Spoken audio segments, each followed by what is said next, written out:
The other day, Ben and Jugger from Airbag Man sent us a new product to check out. This is an air pressure gauge to be used with the airbags in the back of the Cruiser. So we're going to unbox it, chuck it in the vehicle and see what it's all about. In the box, we've got a set of instructions. We've got 2 pressure sensors to attach to the airlines. We've got a tool to help attach the sensor. A couple of batteries. We've got some adapters here. And they've even thrown in some spare seals for inside the pressure sensors. That's pretty useful. Over here we've got the pressure gauge, the business end of it that goes inside the vehicle. And we've also got a tool to attach the sensors at the back. So we're going to throw the car up on the hoist and fit it.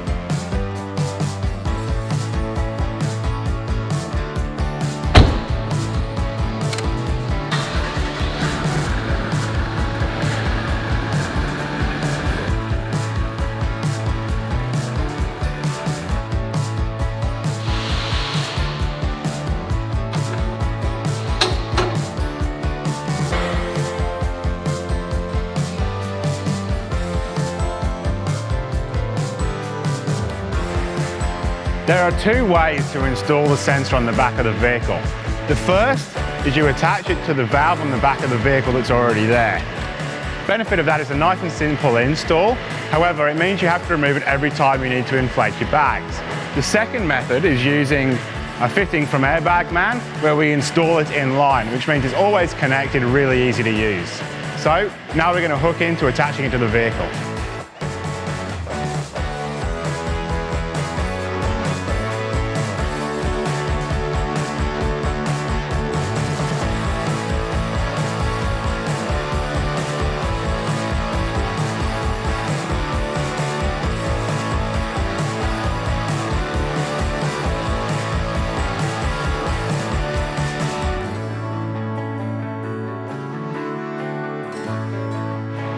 As we're going to be doing the inline install, we need to first dump the air in the airbag, so we're going to get it out of these valves here. And we're going to be fitting the sensors up under here so they're protected from any rock damage when we're out on the tracks.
The pressure sensor is now installed at the back of the vehicle, where we've filled the bags with air and we've checked for leaks, so we're all good. Now we're going to hop into the car and install the gauge. The last part of the install is really straightforward. All you're going to do is put the gauge into any 12-volt cigarette lighter socket and it'll wake up. It'll instantly start reading the pressure in the bags. This gauge also allows you to have high and low alarms set, so if something does happen to one of the bags, it'll let you know. And finally, it also allows you to have a look at the battery voltage. You just push one of the buttons and up it comes on the display. These pressure sensors are going to be available on the Cruisemaster website if you want to install them yourselves, or if you want us to install them for you, give the guys at the Tone Performance Centre a call and they'll be happy to help you out.